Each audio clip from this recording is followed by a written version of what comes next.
Hi guys, welcome back to Tom Talks, and today we are doing our final women's football roundup of 2025. And I've got to say, overall this year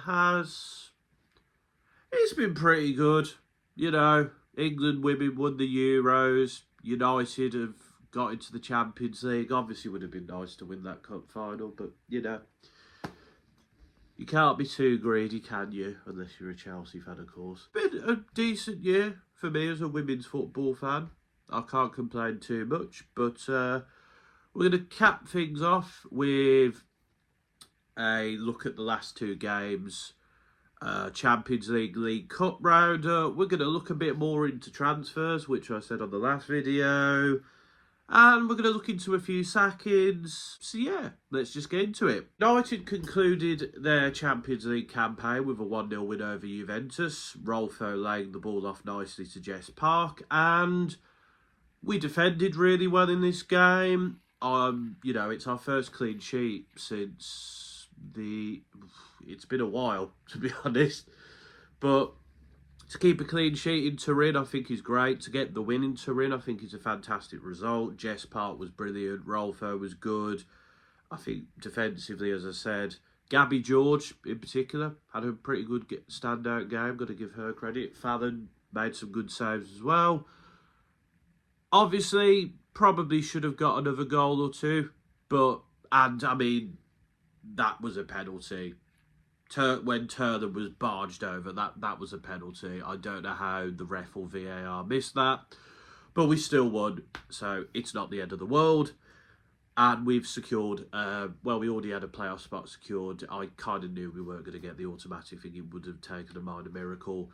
It's obviously a bit disappointing that we didn't, considering if we'd beaten Wolfsburg, we would have, but it is what it is. And then in the League Cup, we came from behind to beat Spurs 2-1. Again, corner comes in, not dealt with properly. Spence then gives Spurs the lead.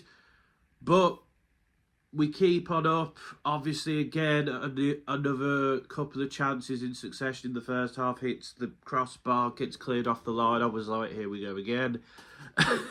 But Park and Rolfo combined again to equalise, and then Mallard set up Rolfo for the winner. And we're through to the semi-finals of the League Cup for the first time in a while, so that's nice. And we got the job done. I thought we were very good. I think we handled Spurs a lot better defensively as well. Hannah Blundell, her first start, I think, since she's come back from having a kid. She had a pretty good game, I've got to say. And Rolfo and Park are really looking good together. That combination is very nice. So, 2 wins through to the knockout stages of both competitions. I can't complain too much, really. To summarise, Fallon Tullis-Joyce has been a bit better in these games. Hopefully she's starting to recover some of her better form. Defensively, yeah, we've been pretty good. I've got to say, Dominique Janssen, I really liked her at right back against Juventus. So, yeah, that was good. Maya Letitia has had a few little iffy moments here and there, but I think overall she's been pretty solid, whether Janssen's next to her or George. And I think, we do need to sign another centre-back. I'm not sure we're looking at another centre-back. I think maybe because Millie Turner's coming back from injury now, but I would personally like us to sign another centre-back.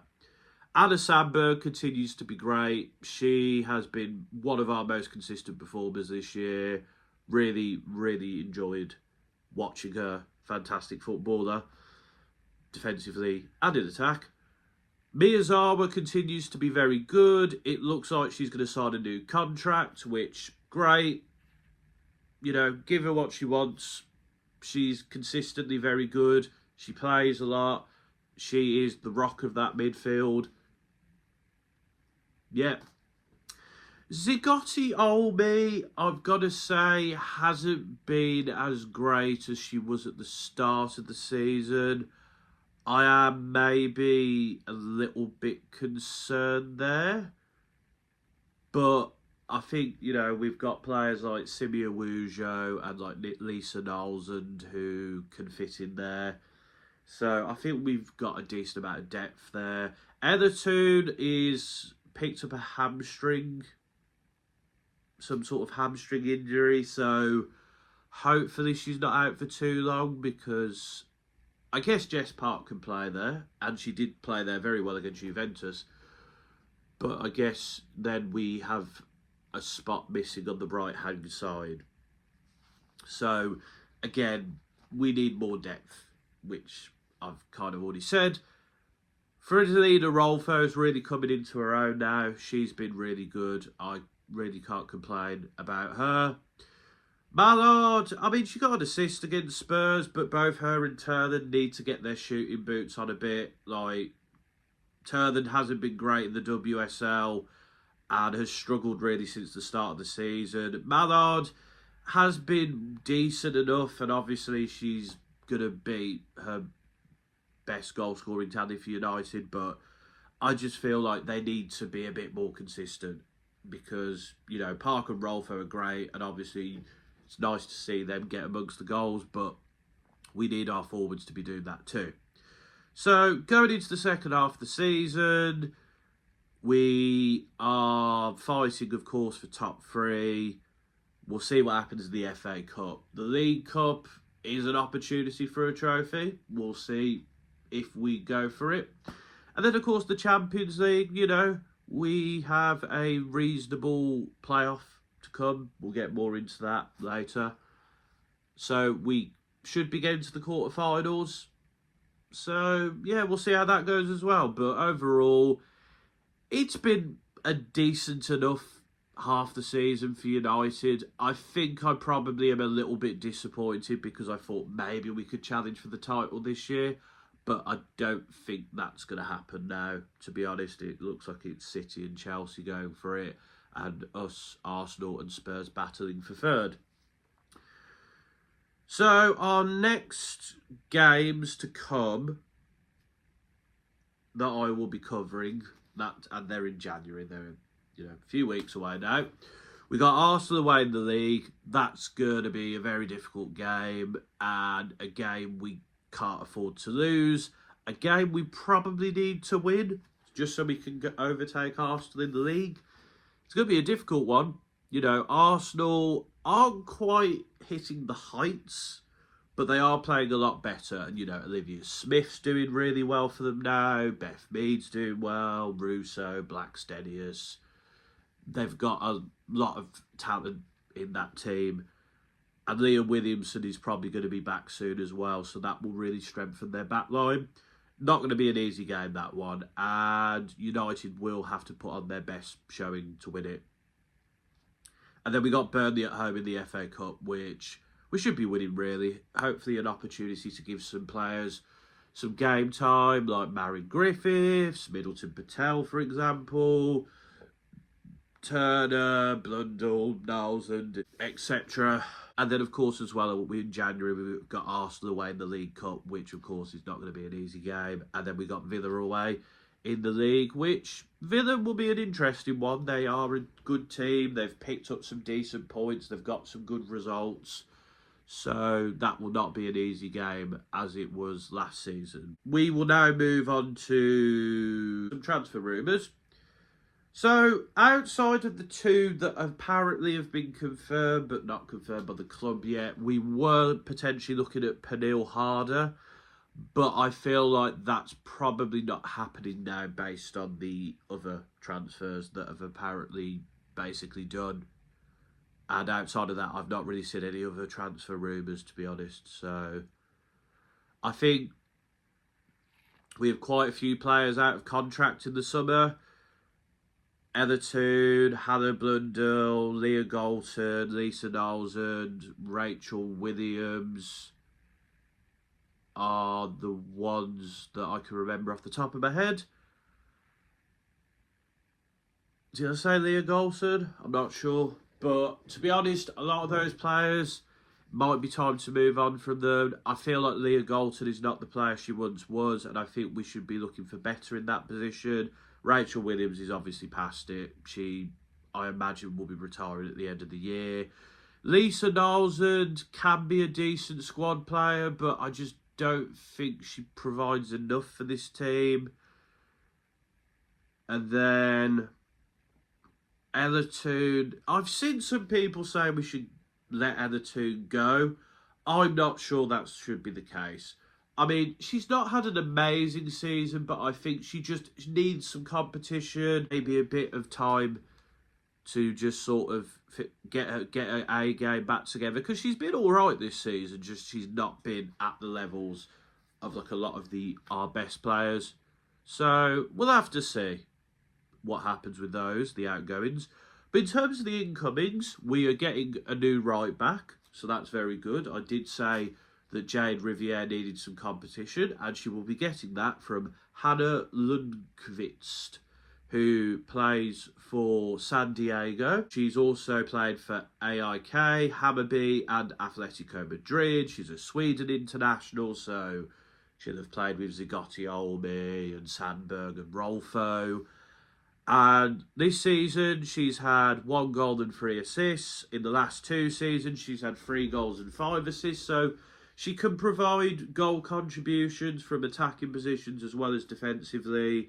She's pretty consistently getting good scores when she plays. I think it's a good signing, and I think it gives Jade Riviere some much needed competition for the right back spot. So I think that's a good move from us. And then, of course, we are apparently signing Leah Schuller from Bayern Munich, who has scored 6 in 13 this season. Pretty good going. Has 102 in 177 games for Bayern, so very consistent. 54 in 82 for Germany. And at her previous club, Essen, she had 77 in, I think it's 143. So consistently getting goals every other game. Clinical striker, has been playing in the best team, one of the best teams in Germany, Champions League experience, top tier goal scorer for its nation as well. Leah Schuller, that is the kind of signing we need to be making. Turnand and Mallard are both very good strikers.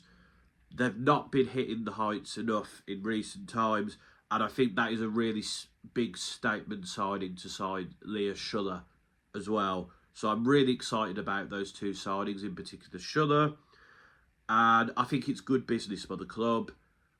I'd now say we need to go and get a centre-back and probably a cam as well. We'll see what the club does, but, you know. And I think as well, it wouldn't go amiss to sign another centre mid, with Miyazawa obviously going to the Asian Cup in March.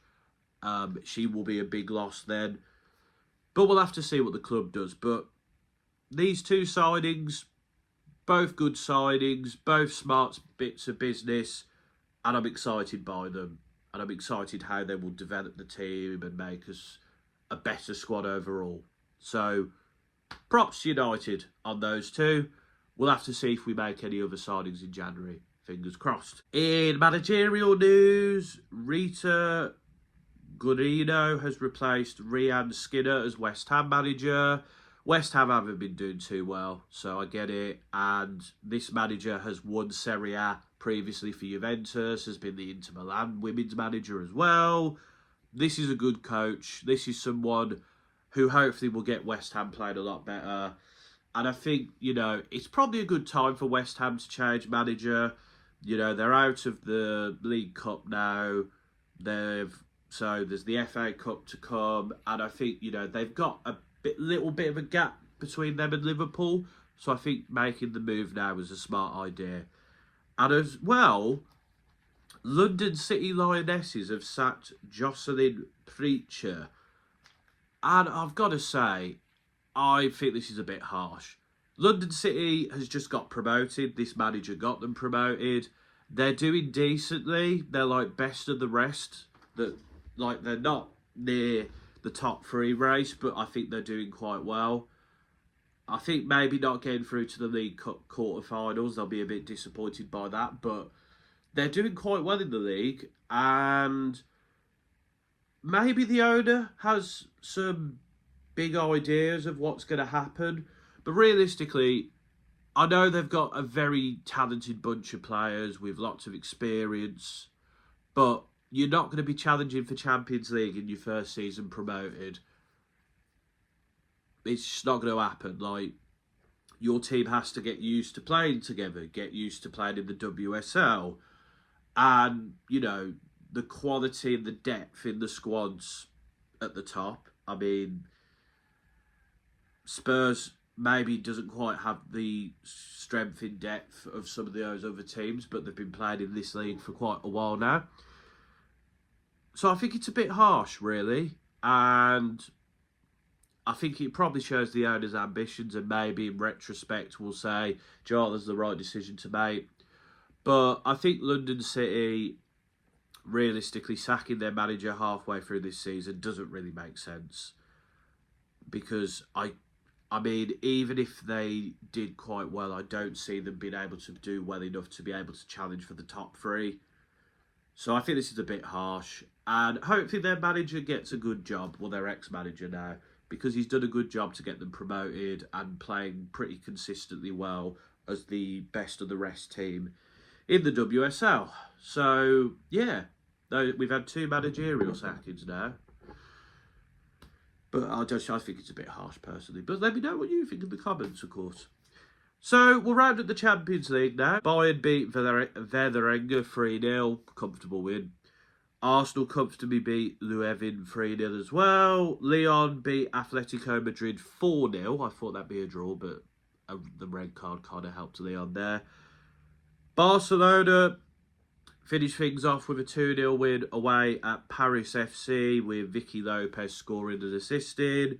Roma got their first win, a hat-trick from Viennes in a 6-1 battering of St Polten. PSG and Benfica drew 1-1, kind of what I expected, to be honest. Real Madrid will be disappointed. They only just got a 1-1 draw with FC20 thanks to that stoppage time goal from De Brits. But they will look back and think, if we'd have won this game, we would have got the automatic places. Chelsea came from behind to beat Wolfsburg 2-1. Sam Kerr coming to the rescue. She's really going to be an asset for this Chelsea team now that she's back and on form. Barcelona and Lyon finish on 16 points. Chelsea on 14 and Bayern on 13. Those are the teams in the automatic places. Just behind is Arsenal and Man United on 12, Real Madrid on 11, Juventus on 10, Wolfsburg on 9, Paris FC on 8, Atletico Madrid on 7 and Leuven on 6, who go through to the playoffs. And then Werder and Roma finished on 4, FC20 on 3, but Benfica and PSG on 2 and St Polten on 1. Those teams are all out. In terms of the top 4, Barcelona, Lyon and Chelsea, you would have expected to be there. I think Real Madrid will be very disappointed, considering I can't remember the goal difference-wise, but they might have been able to get in the top 4 places. Man United and Arsenal, I think, will be disappointed that they didn't get automatic qualification. I think they'll look at certain results and be like, we should have won that. Juventus, I think, probably will look at the United game and be disappointed. Wolfsburg, I think Wolfsburg have been shown that they're not quite, like, yeah, they beat United, but we were really bad in that game. And I don't think they have been as impressive as people would have expected. Paris and Atletico both were decent. Leuven, well done to them. I think Werder, they'll be disappointed, but I think they put in valiant efforts. Same with FC20. But I think PSG is probably the one where people are going to be like, they've had a really bad campaign. And I think they have. They've just 2 points from 6 games. That's not good enough, really. So, the knockout games, Arsenal will be taking on Leuven. I expect them to win that one. Real Madrid versus Paris FC. I think it'll be a difficult time for Real Madrid, but I think they'll just get through. Juventus Wolfsburg. I'm going to give Juventus that. I think they've just got a bit more quality and a bit more consistency about them than this Wolfsburg side. And then Man United, Atletico. I think we should win this. It's not going to be an easy game, as shown by the 1-0 win early on in the campaign, but I think we'll get the job done. And then the winner of Arsenal Women will play Chelsea. That will be a very interesting quarter-final if Arsenal win. Real Madrid or Paris will play Barcelona, which a little El Clasico wouldn't go amiss. Juventus or Wolfsburg will play Lyon. Whoever wins that, that's going to be a very good game. And then Man United or Atletico takes on Bayern, which if we win, and of course with the Leah Schuller stuff and obviously Zagatti Army, that'll be interesting. And to be honest, Bayern is probably the team I would have wanted out of the four, so I'm pretty happy with that. And yeah, I'm excited to watch more Champions Leagues, and I'm going to cross my fingers that we get through the knockouts, and hey, maybe we'll get through to the semi-final. I don't know. Bayern are a very good team. They should not be underestimated. But I'm glad I got them instead of Chelsea. But to be honest, Chelsea, they are starting to hit good form now, though, to be fair. And we'll quickly touch on the League Cup now. Arsenal won 2-0 away at Palace. Solid, comfortable, did the job. Chelsea, I said this was going to be a close game. I've got egg on my face on this one. They beat Liverpool 9-1. Like, 9-1. Wright and Kennard got a hat-trick. Kerr got 2. Guru Wrighton had 3 assists. Neem Charles had 2 assists. Hamano had 2 assists. Like, 9-1, you know. Like, damn, Liverpool. It's not looking good for you. It really isn't. 9-1 that's a statement result from Chelsea. And City beat West Ham 5-1 with Grace Clinton and Lauren Hemp getting a goal and assist. So, no real surprises here. I mean, I'm a bit surprised at how poor Liverpool were. But the teams I expected to win won. And in the semi-finals, it's going to be Arsenal United and City versus Chelsea. Those will be some interesting games, particularly the City-Chelsea one. I'll be interested to see who wins that. It's a repeat of last year's final. But yeah, that's all the fucking... Oh, sorry, I didn't mean to say the F word, Jesus. That's all the football of the last couple of games. Jesus Christ, that F-bomb really came out of nowhere. But yeah, United have ended December and the year on a high. Champions League phase is done. League Cup quarterfinals are done. United are on course for some good signings. It's had some managerial sackings. It's been an eventful 2 weeks. And also, I think Hannah Hampton and Chloe Kelly should have done better on Sports Personality of the Year, personally. I think Hannah Hampton should have at least been in the top 3, but there you go. And also, Michelle Ajimang won the Young Sports Personality of the Year. Congrats to her. Serena Wiegman won Best Coach as well. Congrats to her. So, yeah, there was some praise for that award ceremony. But I can't believe none of them got into the top 3. I think that was a bit unfair, to be honest. But that is everything, folks. Let me know in the comments. How do you feel about United in this last couple of games? How do you think we'll do in the second half of the season? Are you excited by these new signings? What other new signings do we need to make? Who do you think is going to get through the next phase of the Champions League and the League Cup? And where do you think your club's going to finish in terms of the WSL or even the WSL 2? You know, there's 2 automatics and 1 playoff position this year, so that's going to be exciting. It's quite close at the top of the WSL 2 from what I see when I keep up to date with it. Obviously, I'm from the Midlands, so hopefully Birmingham City goes up, you know. I maybe have a bit of bias there. They're my granddad's team, Birmingham City. So, you know. But let me know in the comments what you think of all those things. And until next time, folks, this has been another Tom Talks.